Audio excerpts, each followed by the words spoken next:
The sun dipped over the crowded streets of Ibadan, casting long shadows across a tiny one-room apartment. Inside, Ijeoma, a woman in her late 30s, sat by the wooden table with her two children, Chidera and Uche. The aroma of watery beans soup filled the air, but the food was barely enough for three. An empty chair stood at the head of the table, the chair where her late husband once sat. Ijeoma's eyes lingered on it as she whispered a silent prayer. Life had been a storm since his passing. Her days were filled with odd jobs, washing clothes for neighbors, selling fruits at the roadside, and sometimes carrying cement blocks at construction sites just to keep food on the table. Chidera, the elder daughter, stared at her torn notebooks. Despite the hunger and struggle, her eyes burned with determination. She wanted to finish school, no matter the odds. Uche, on the other hand, restless and bitter, clenched his fists. "Mama, all this suffering, what's the point?" he muttered. Weeks later, the family struggle grew heavier. Rent was overdue, and the landlord's threats echoed through their cramped room. Ijeoma tried to shield her children, but the fear showed in her weary face. Chidera spent nights reading under the dim glow of a kerosene lamp, her lips moving silently as she memorized lines for her exams. Her teachers called her the stubborn dreamer. She dreamed of becoming a lawyer, believing education was her ticket out of hardship. Meanwhile, Uche found himself drawn to the boys at the street corner. They wore flashy clothes, always had money in their pockets, and spoke with a confidence he envied. One evening, when his mother scolded him for skipping chores, he snapped, "I'm tired of being poor. If Book can't put food on the table, then what's the use?" Ijeoma's heart broke, but she said nothing. She could only pray that life would not pull her children apart. The rains came heavy that year. At night, water leaked through the holes in the zinc roof and ran across the floor. Their thin mattress got wet so often that Ijeoma sometimes spread old newspapers on the ground for her children to sleep. Every morning before the first light, Ijeoma tied a faded wrapper around her waist and carried a basket of oranges to the roadside. She shouted to passers-by, "Sweet oranges! Buy your sweet oranges!" Her feet ached from standing, her voice cracked from calling, but she refused to stop. When evening came, she returned home tired, her clothes smelling of sweat and rain. Still, she forced a smile for her children. She cooked watery beans or a small plate of gari, often pretending she was not hungry so that Chidera and Uche could eat more. Chidera noticed. Many nights, she quietly pushed part of her food to her mother's plate, whispering, "Mama, eat a little." But Uche, growing restless and angry, began to slip away in the evenings. He returned late, smelling of smoke, his eyes full of secrets. One hot afternoon, Uche stood at the motor park, watching boys a little older than him. They laughed loudly, wore fine sneakers, and waved money in their hands as if it was nothing. "Uche," one of them, Bayo, called out. He threw a cold bottle of malt to him. "Join us. You day waste your time. Look at me, fresh clothes, fine life. You think school gave me this?" Uche sipped the drink and felt something heavy in his chest. He wanted to be like them, free from worry, free from hunger. The boys clapped him on the back and showed him more cash. They made poverty look like a joke. That evening, Uche came home with a crumpled 1,000 Nigerian nairas note in his pocket. Ijeoma saw it and frowned. "Where did you get this money?" she asked. "I helped one man carry load." Uche replied quickly, avoiding her eyes. Chidera looked at her brother in silence. Deep inside, she knew it was a lie. She could see he was changing, and fear began to grow in her heart. At school, Chidera's teachers often noticed her.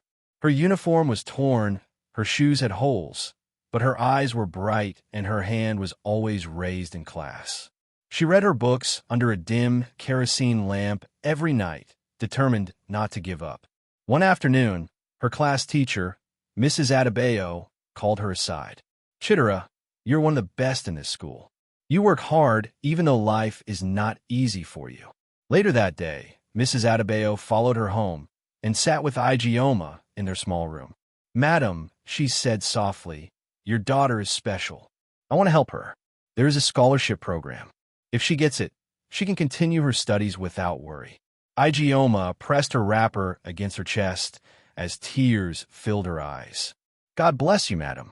I don't have much to give, but I will pray for you. That night, Chidera slept with a smile on her face for the first time in a long while. A door of hope had opened, but across the room, Uche turned on his bed, restless, his thoughts tied to the boys at the corner. Uche began disappearing more often. Sometimes he claimed he was at football practice. Other times he said he was helping friends with small jobs. But the truth was different. Late at night, he would stand under the flickering streetlights with Bayo and his group. They ran errands for shady men, carrying small packages, collecting money from traders, and boasting about how easy the money came.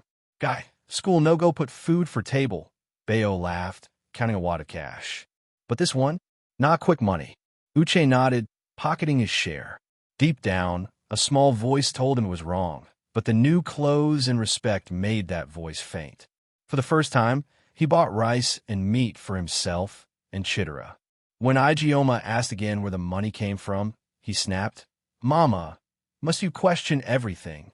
At least I'm providing." Her face fell, but she held her tongue. She feared losing her son to the streets, yet she didn't know how to pull him back. Chidera watched the scene quietly. She clutched her scholarship forms tighter, praying her brother would not destroy himself before life gave them a chance. The day finally came when the school principal called Chidera into the office. The scholarship committee had sent their decision. Her heart pounded as she unfolded the letter with trembling hands. "Congratulations," the principal said, smiling warmly. "You've been awarded a full scholarship for your secondary school and university education." Tears streamed down Chidera's face. She ran home, clutching the letter as though it were a treasure map leading out of poverty. Bursting into the small room, she threw her arms around her mother. "Mama, I got it. I got the scholarship," she cried. Ijeoma hugged her daughter tightly, her own tears falling freely. "God has answered us, my child. Your father will be proud." But the joy did not reach Uche. He stood by the door, his fists clenched. He had returned with another wad of money, but now it felt heavy and dirty in his hands. His sister's success shone too brightly, casting his choices into shadow. Instead of congratulating her, he muttered, "So because you can read book, you think you are better than me?" Chidera turned to him, hurt in her eyes. "Uche, I never said that. I want us all to succeed. Mama is suffering. I just want to help." But Uche shook his head. "Help? Or you want to show that I am nothing?" The room fell silent. For the first time, the cracks in their bond widened. Hope and anger lived side by side in the same small space, and Ijeoma could only pray harder that love would hold her children together. One evening, just as the last light of day faded, a loud knock shook the wooden door of their small room. Ijeoma froze. Chidera clutched her scholarship books to her chest. When she opened the door, two policemen stood outside. Their torches flashed across the room, landing on Uche, who sat on the edge of the bed. "You are Uche?" one of them asked sharply. Uche's throat went dry. "Yes, sir." The officer pulled him up roughly. "You follow those boys stealing from shops. You think we don't know? Get up."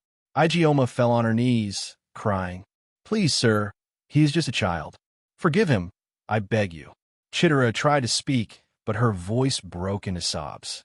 The officers searched Uche's pocket and pulled out a bundle of cash. "Evidence enough," one muttered. They dragged him out as the neighbors peeked through their doors, whispering. That night, Ijeoma sat by the doorway, rocking back and forth. "God, please save my son," she whispered. Chidera sat beside her, silent tears rolling down her cheeks. She knew her brother was in deeper trouble than they had feared. Days turned into weeks. Ijeoma visited the station, begging, selling her few wrappers to pay small fines and feed the officers just to keep Uche from being thrown into jail with hardened criminals. One afternoon, Uche finally returned home. His face was swollen from beatings, and his eyes no longer carried the spark of youth but the weight of shame. He sat in the corner of the room, refusing to meet anyone's eyes. "Mama, I'm sorry," he whispered. Ijeoma touched his shoulder gently. "My son, I would rather you be poor and alive than rich and lost." Chidera walked over, kneeling beside him. She placed her scholarship books in his hands. Brother, don't waste your life. If I succeed, it is for all of us. But I need you to stand with me, not against me.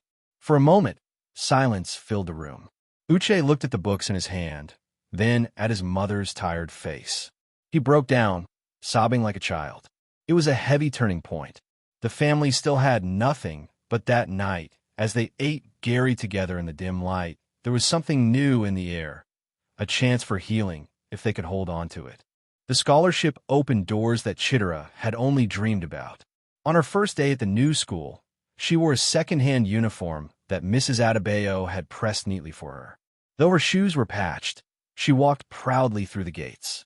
The classrooms were bigger, the desks newer, and the students carried bags filled with clean notebooks and textbooks.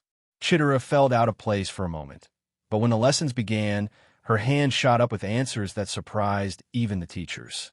Back at home, she shared everything she learned with her mother, speaking with excitement late into the night. Ijeoma listened with pride, her face glowing despite her tired eyes. Uche sat quietly in the corner, watching his sister. Shame battled with admiration inside him. He wanted to be proud of her, but a part of him still felt small. Still, when Chidera handed him her notes and said, "Read with me. Maybe you'll learn too," he nodded slowly. Something in him longed for change. Leaving the street life was not easy for Uche. Each time he walked past the motor park, Bayo and the other boys called out to him, "Uche, where have you been? You left us. Look at the money we are making. Life is good here." Their words pulled at him. His pockets were empty, and shame pressed on him whenever he remembered how much he used to bring home. But then he thought of the nights in the police cell, his mother's tears, and his sister's voice begging him to change. He decided to try honest work. At the market, he pushed wheelbarrows, carried loads for traders, and swept shops. The money was small, just enough to buy soap or bread, but it was clean. One evening, when he brought home a loaf of bread, his mother looked at him with gentle eyes and said, "Thank you, my son." For the first time in a long while, Uche felt a sense of peace. But the struggle was still heavy. Hunger came often, and the memory of easy money still called to him. Some nights, he lay awake fighting the thoughts. Still, he held on to one promise in his heart. "I will not break my mother's heart again." Chidera quickly became one of the brightest students in her new school. She stayed after classes to use the library, filling her bag with borrowed books that she read late into the night under their weak lamp. Her teachers noticed her hunger for knowledge. They praised her essays, her sharp answers in class, and her courage to stand tall even when some classmates mocked her torn uniform and patched shoes. Chidera ignored the laughter. She carried herself with quiet dignity, knowing her hard work was not just for herself, but for her mother and brother too. One day, the school principal called her into the office. Sitting across the polished desk, he said, "Chidera, we are recommending you for a national essay competition. If you win, it will open many doors for your future." Her heart raced. That evening, she rushed home and shared the news. Ijeoma hugged her tightly, her tired face glowing with pride. Uche sat nearby, listening in silence. Something stirred in him as he watched his sister's joy. For the first time, he wondered if her path could also open a way for him. The weeks leading up to the essay competition were full of pressure. Chidera spent every spare moment writing and rewriting her piece. At night, she sat at the small wooden table, her candle burning low, while Uche watched quietly from his corner. Sometimes he fetched water for her or sat beside her just to keep her company. On the day of the competition, Chidera stood nervously among students from wealthy schools. Their polished shoes and fine uniforms made her feel small, but she remembered her mother's words that morning. "You are no less than anyone here. Hold your head high." She read her essay with a clear voice, speaking about hope, family, and the strength to rise above struggle. When she finished, the hall filled with applause. For the first time, Chidera felt that her voice mattered. Back at home that same day, Uche faced his own test. As he walked through the market, Bayo cornered him again. "Uche, stop wasting your time. Come with us tonight. Big job, big money. One night, and you'll forget all this suffering." Uche's chest tightened. Hunger and shame whispered in his ear, but so did his mother's tears and his sister's determination. He clenched his fists and stepped back. No, I don't want this life anymore. Bayo laughed, shaking his head. You'll regret it. But Uche walked away, his steps unsteady yet filled with a new strength. That evening, he returned home to find Chidera glowing with excitement. Though the results of the competition had not yet come, hope was already alive in their small room. For the first time in years, both children felt they were moving toward a better tomorrow, one through books, the other through redemption. The day of the announcement arrived. The school assembly hall buzzed with excitement as students and teachers gathered. Chidera stood near the back, her hands trembling, her heart racing. She whispered a silent prayer, remembering all the nights she read by candlelight, the hunger she endured, and the faith her mother never gave up on. The principal stepped onto the stage, holding a sheet of paper. His voice rang out across the hall. This year's winner of the National Essay Competition is Chidera Okafor. For a moment, the world stopped. Then the hall erupted with applause. Chidera's knees shook as her classmates pushed her forward. She walked up to the stage, tears streaming down her cheeks. A medal was placed around her neck, and a certificate was handed to her.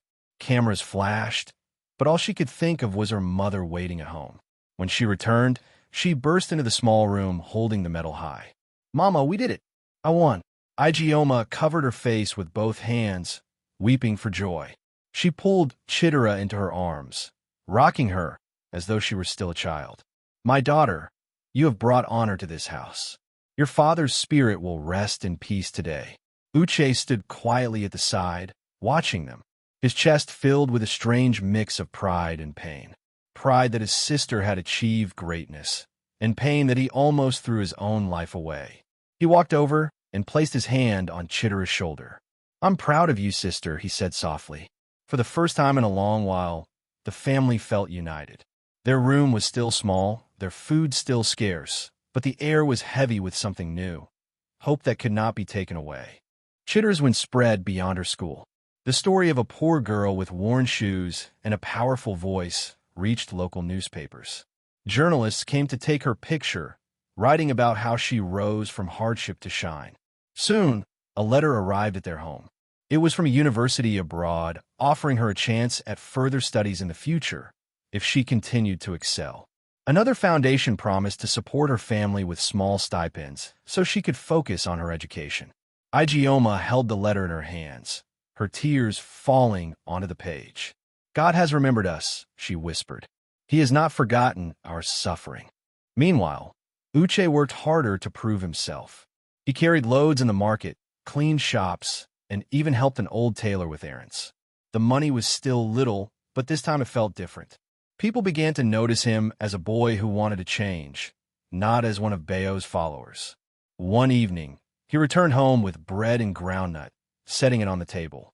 "Mama, it's not much, but I earned it honestly," he said. Ijeoma smiled and touched his face. "My son, you are already rich in my eyes. Keep walking this road." That night, the three of them sat together, eating with quiet joy. Their struggles were not over, but the weight on their shoulders was lighter. For the first time in years, their little home was filled not just with hunger, but with laughter and the promise of a better tomorrow. Years rolled by, and Chidera's determination carried her far beyond the narrow streets of Ibadan. The scholarship opened doors to universities abroad, and from there, she built a career in law. Her voice, once trembling under a kerosene lamp, now spoke with confidence in courtrooms filled with important people. Chidera became one of the youngest successful lawyers in the country. With her hard work, she earned wealth and respect, her name whispered with admiration in legal circles. She became a millionaire, but her heart never left her mother's small room with the leaky roof. One bright afternoon, a convoy of sleek cars rolled into her old neighborhood. Children ran after them, shouting with excitement. From one of the cars stepped Chidera, dressed in a smart suit, her smile wide and warm. She walked straight to her mother, who was still at her fruit stall. "Mama," Chidera said, holding her hands, "it's time to come home." Within months, a beautiful new house rose in their village. White walls, wide windows, a courtyard where children could run freely. Chidera moved her mother and brother into the house, filling the rooms with new furniture, food in the kitchen, and laughter in every corner. Neighbors gathered, amazed at how the once poor family had been lifted into honor and comfort. Uche, now running his own mechanic workshop with Chidera's support, stood proudly beside his sister. That night, the family sat at a long dining table heavy with food. Ijeoma looked at her daughter with tears in her eyes. "You have done what even I could not dream of," she whispered. "You carried us from the dust to the light." Chidera held her mother's hand, smiling through her own tears. "Mama, it was your sacrifice that gave me wings. Whatever I am today, it is because you refused to give up." The once empty chair at the table was now surrounded by abundance. Poverty had lost its grip, and in its place stood a family made whole again, not just by success, but by love, sacrifice, and unbroken faith. Chidera's journey was not just her own. It was her mother's sweat, her father's memory, and even her brother's struggle woven into one story. She had gone out into the world with nothing but a dream and the courage her mother planted in her heart. She returned, not only with wealth, but with the strength to give her family a new beginning. The new house stood as a symbol in the village. It was more than cement and paint.